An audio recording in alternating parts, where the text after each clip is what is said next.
Hello student, मैं अभिषेक गुप्ता स्वागत करता हूं आपके अपने YouTube channel Abhishek classes for commerce में। हम लोग लास्ट शेयर कर रहे थे, तो इशू ऑफ शेयर में हम लोगों ने काफ़ी वीडियोस अपलोड कर दी हैं, जिसमें से मैंने आप लोगों को issue of share, calls in arrear, calls in advance, for feature से रिलेटेड एंट्रीज, जनरल इशू से रीइशू से रिलेटेड एंट्रीज मैंने आपको बता दी थी। आज जो क्वेश्चन मैं लेकर आया हूँ वो फॉर फीचर का है। फॉर फीचर में एक्चुअली हम लोग को मैंने आपको बताया था, फॉर फीचर करते समय हमको ये देखना होता है कि हमने शेयर किस पर इशू किया, एट पार पर, एट प्रीमियम पर, एट डिस्काउंट पर। तो उसी टॉपिक से रिलेटेड आज का क्वेश्चन है।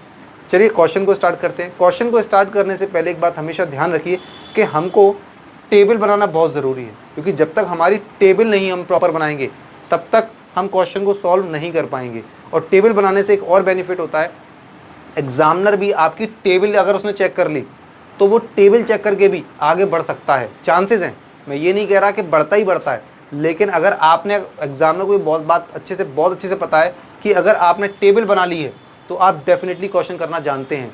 आई मीन टेबल वही बच्चा बना सकता है जिसको क्वेश्चन आता है। तो आप सब ध्यान से देखिए, मैं आपको समझा रहा हूँ। और इशू ऑफ शेयर मैंने जैसा कि थंबनेल में भी डाला हुआ है, ये 12th क्लास के लिए, चाहे वो यूपी बोर्ड हो, सीबीएसई बोर्ड हो, चाहे आईएससी बोर्ड हो, कोई सा भी बोर्ड हो, सबके लिए बहुत इंपॉर्टेंट है और इक्विवेलेंट है। सब में एक जैसा ही आता है, मैं सबको मर्ज करके ही पढ़ा रहा हूँ। और ये बीकॉम पार्ट 3 के कॉर्पोरेट अकाउंटिंग में भी आता है और बहुत इंपॉर्टेंट होता है ये चैप्टर कॉर्पोरेट अकाउंटिंग के लिए, बिकॉज ये फाइनल टर्म में ये 20 मार्क्स का लॉन्ग क्वेश्चन 100% आता है। चलिए क्वेश्चन को स्टार्ट कर लेते हैं। क्वेश्चन आपके सामने है और मैं भी पढ़ रहा हूँ क्वेश्चन को। क्वेश्चन की डिमांड क्या है वो पढ़ लेते हैं। Dinesh limited issue 5000 share of 100 each at par. Dinesh limited ने 5000 शेयर इशू किए हैं और एक शेयर की वैल्यू 100 है और एट पार पर कर रहा है। पेबल एज फॉलो, कंपनी ने पेमेंट कैसे कैसे मांगा है। On application 25, on allotment 25, on first call 20, on final call 30। ठीक है, कोई दिक्कत नहीं है, आगे और बढ़ते हैं। Anil holdings 100 share fail to pay the amount of allotment and first call, his share were forfeited after the first call. Most important line है इस क्वेश्चन की। Sunil holding 200 share fail to pay amount due on final call, his share were also forfeited. Show the general entry and the cash book, show the entry in the cash book and journal of the company. ठीक, basically आपको इसमें general entry बनानी है और cash book बनानी है। मैंने अभी तक आपको कैश बुक बनाना नहीं सिखाया है, देखते हैं या तो इस क्वेश्चन में सिखाऊंगा या आगे सिखाऊंगा, बिकॉज अभी फिलहाल हमारा जो फोकस है जनरल एंट्री पर है और जनरल एंट्री एग्जाम में बहुत ज़्यादा आती हैं, बहुत इंपॉर्टेंट देखा जाए तो जनरल एंट्री होती है। चलिए पहले टेबल को समझते हैं। कंपनी ने शेयर कितने इशू किए थे? कंपनी ने 5000 शेयर इशू किए थे और एक शेयर की वैल्यू कितनी थी? 100। कंपनी ने 25 रुपये एप्लीकेशन पर मांगे थे, 25 अलॉटमेंट पर, 20 फर्स्ट कॉल पर और 30 फाइनल कॉल पर। आप इसका टोटल जरूर करके देखा करें, कहीं गड़बड़ तो नहीं चल रही है। 30, 20, 50, 50, 75, 50, 25, 75, 75 और 25 कितना होता है? 100। मतलब 100 का शेयर है और आपको 100 पर ही उसने रीइशू कर दिया है। ठीक है, अब कंपनी ने कहा कि अनिल नाम का एक शेयर होल्डर था, उसके पास कितने शेयर थे? 100 शेयर थे। वो अलॉटमेंट नहीं दे पाया। 100 मल्टीप्लाई बाय 25, इन 100 शेयर के अकॉर्डिंग अलॉटमेंट पर कितना पैसा बनता है? 100 मल्टीप्लाई बाय 25, 2500 की कॉल इन एरियर। और फर्स्ट कॉल नहीं दे पाया तो 100 शेयर के according 100 share multiply by 20 equals to 2000। मैंने ये जो क्रॉस लगाया है ये इंडिकेशन है कॉल्स इन एरियर का। क्लियर? और कंपनी ने कहा कि हमने फर्स्ट कॉल के बाद ही उसके शेयर क्या कर दिए? कैंसिल कर दिए, हरण कर दिए, फॉर फीचर कर दिए। ये तीनों नाम होते हैं इसके। ये जो डबल लाइन में टैप करता हूँ वो फॉर फीचर के लिए, आप चाहें तो कोई और सा सिंबल बना सकते हैं। मैं बस एक हेल्प के लिए रखता हूँ कि मुझे टेबल में याद आ जाए। फिर एक और इन्फॉर्मेशन दी, एक सुनील नाम का शेयर होल्डर था, इसके पास 200 शेयर थे, ये फाइनल कॉल नहीं दे पाया। 200 मल्टीप्लाई बाय 30, 6000, ये भी कॉल इन एरियर है। His share were also forfeited, ये भी फॉरफिट कर दिए। जनरल एंट्री पास करनी है। चलिए फिलहाल एप्लीकेशन रिसीव में कुछ नहीं है, तो आप जैसे एंट्री करते थे वैसे ही करेंगे। और हमें पता है एप्लीकेशन की रिसीव की एंट्री पहले होती है। एप्लीकेशन रिसीव की एंट्री क्या होती है? Bank account debit to share application. तो एंट्री हो गई bank account debit to share application. कितने शेयर थे? टोटल थे 5000 multiply by 25, 25 multiply by 5000 equals to 1,25,000। Application receive की एंट्री ये हो गई। ठीक, अब सेकेंड एंट्री एप्लीकेशन ड्यू की। एप्लीकेशन ड्यू की एंट्री होती है share application to share capital, share application account debit to share capital account. Application जितने से क्रेडिट हुआ है उतने से ही डेबिट होगा। क्लियर है? अब करते हैं अलॉटमेंट की बात। अलॉटमेंट में पहले ड्यू की एंट्री होती है। अलॉटमेंट ड्यू की एंट्री क्या होती है? Share allotment account debit to share capital account, share allotment account debit to share capital account. कितना? 25 और 5000 शेयर है, तो सिंपल फिर वही आ जाएगा 1,25,000 अगेन 1,25,000। अब करते हैं इसकी रिसीप्ट की एंट्री। अब ध्यान रखना ये कॉल्स इन एरियर है, तो मैंने आपको पहले ही बताया था कॉल्स इन एरियर का इफेक्ट रिसीप्ट की एंट्री में डेबिट होता है। नॉर्मल अलॉटमेंट रिसीप्ट की एंट्री क्या होगी? Bank account debit to share allotment. देख लीजिए, bank account debit to share allotment. Allotment जितने से डेबिट हुआ है पहली एंट्री में उतने से ही क्रेडिट होगा, ये कंफर्म बात है। अब इस पर कॉल्स इन एरियर है, हमको पता है कॉल्स इन एरियर का इफेक्ट रिसीप्ट की एंट्री में डेबिट होता है। हम रिसीप्ट की एंट्री पे खड़े हैं, इसलिए मैंने उसको रेड मार्कर से हाईलाइट भी कर रखा है ताकि आप लोग आसानी से देख पाएं। कितनी थी एरियर? 2500। तो देखिए कंपनी बोल रही है मुझे 1,25,000 शेयर चाहिए, पब्लिक उसमें से 2500 नहीं दे पा रही है, तो कितने मिल रहे होंगे कंपनी को? 1,22,500। क्लियर? अब फर्स्ट कॉल की पहले due, share first call to share capital, share first call account debit to share capital account. कितने share? 5000, call money 20, 5000 multiply by 20 equals to 1 lakh, और ये भी 1 लाख। ठीक, ये हो गई पूरी फर्स्ट कॉल तक की ड्यू की। अब करते हैं बात फर्स्ट कॉल रिसीव की। फर्स्ट कॉल रिसीव की एंट्री क्या होती है? Bank account debit to share first call. लिख लीजिए, bank account debit to share first call account. First call जितने से डेबिट उतने से ही क्रेडिट। फिर वही चीज़ कॉल्स इन एरियर है, इस पर कितनी है calls in arrear? 2000 rupees. Company ने 1 लाख रुपीज़ की डिमांड करी, आपने 2000 उसको नहीं दिए, तो आपने दिए कितने? 98 का बैंक आ गया। ये आपको याद होना चाहिए। मैंने जब आपको एक एरियर वाला टॉपिक समझाया था, एक एक चीज़ मैंने डिटेल में समझाई थी।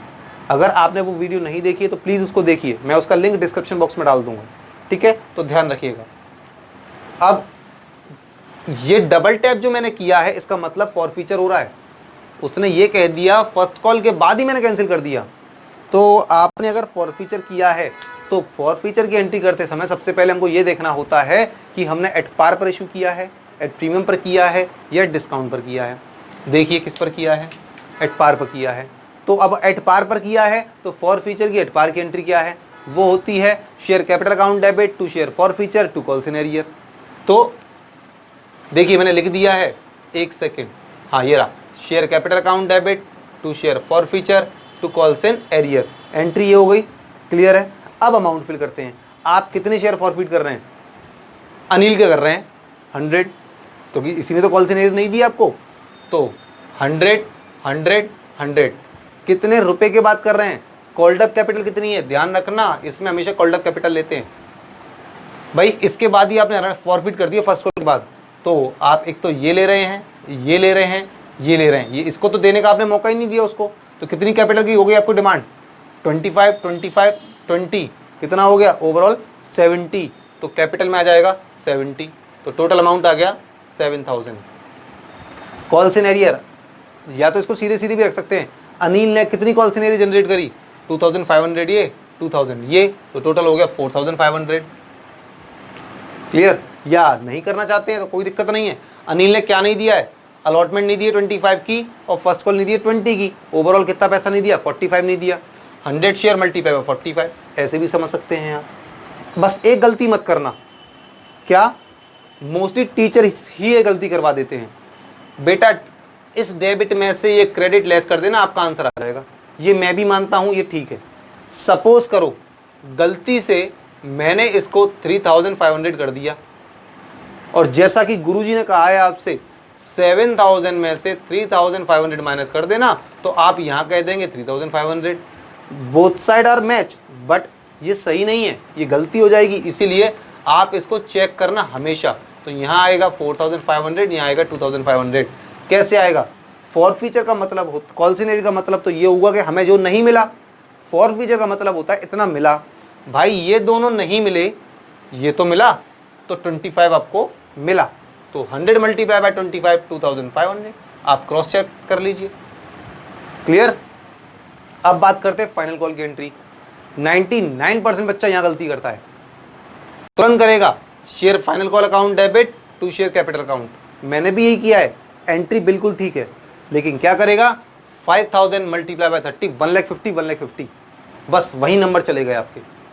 अब आप ये तो सोचिए, आपने फाइनल कॉल की एंट्री करने से पहले 100 शेयर मार्केट में से कैंसिल कर दिए। आपके मार्केट में शेयर कितने रह गए भाई? स्टार्टिंग में किए थे 5000 शेयर इशू, 100 शेयर कैंसिल कर दिए फाइनल कॉल की एंट्री से पहले, तो मार्केट में तो 4900 शेयर ही रह गए ना आपके। तो अब जो फाइनल कॉल की एंट्री होगी वो होगी 4900 से, तो 4900 मल्टीप्लाई बाय 30, क्योंकि फाइनल कॉल की वैल्यू 30 थी, तो ये आ जाएगा 1,47,000, 1,47,000। फाइनल कॉल रिसीव की एंट्री, इसमें एरियर है, ध्यान रखिएगा, एरियर की एंट्री रिसीव में डेबिट होती है। नॉर्मल एंट्री क्या होगी फाइनल कॉल की? Bank account debit to share final call account. Clear.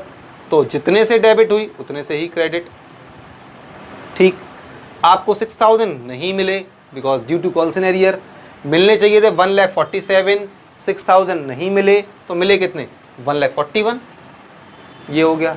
अब इसके भी शेयर आपने कैंसिल कर दिए, तो फिर वही चीज़, आपने शेयर इशू किस पर किया था? एट पार पर। एट पार की फॉरफीचर की एंट्री आपको याद होनी चाहिए, मैंने आपको बताया है पहले भी। Share capital account debit to share forfeiture to calls in arrear, ये रही share capital account debit to share forfeiture to calls in arrear. Clear. अब आप कितने शेयर फॉरफीट कर रहे हैं? 200। तो 200 200 200 कितने रुपए के बाद कर रहे हैं? अब तो आपने उसे फाइनल कॉल देने का मौका दिया है, तो 30 20 50 50 25 75 75 25 इक्वल्स टू 100। तो 200 multiply bye 100 exact value called up वो आ जाएगी आपकी कैपिटल में। ठीक। कॉल्स इन एरियर या तो डायरेक्ट उठाओ 6000, मन नहीं कर रहा उठाने का तो कोई दिक्कत नहीं है, टेंशन नहीं लेना है। 200 मल्टीप्लाई बाय 30, यही तो नहीं दिया, तो 200 मल्टीप्लाई बाय 30 आ गया, फिर भी 6000 आएगा, 6000 ही।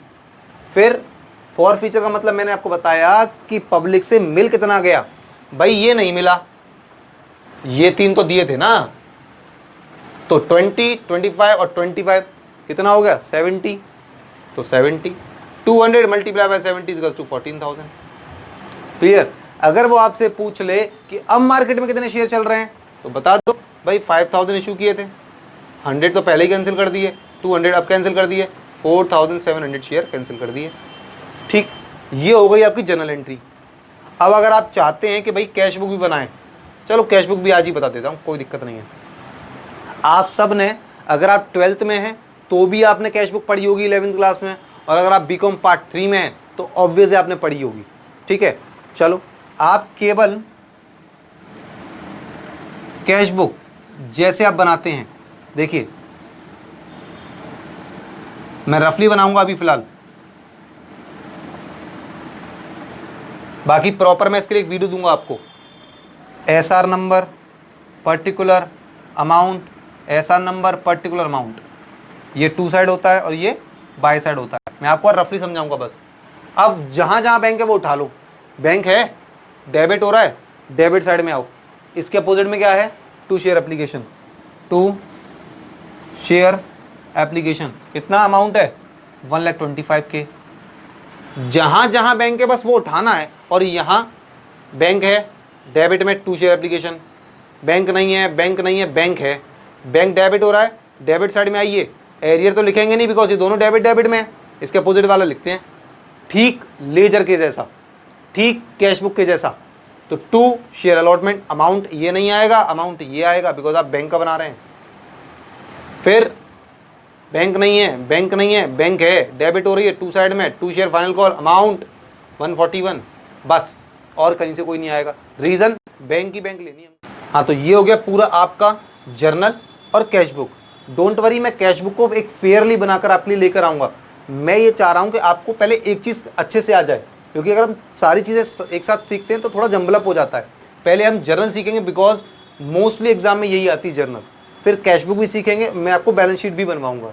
ठीक, तो आई होप आप लोगों को क्वेश्चन समझ में आया होगा, पसंद आया होगा। तो प्लीज़ हमारी वीडियो को लाइक करें, शेयर करें एंड सब्सक्राइब करें। Thank you so much for watching my video.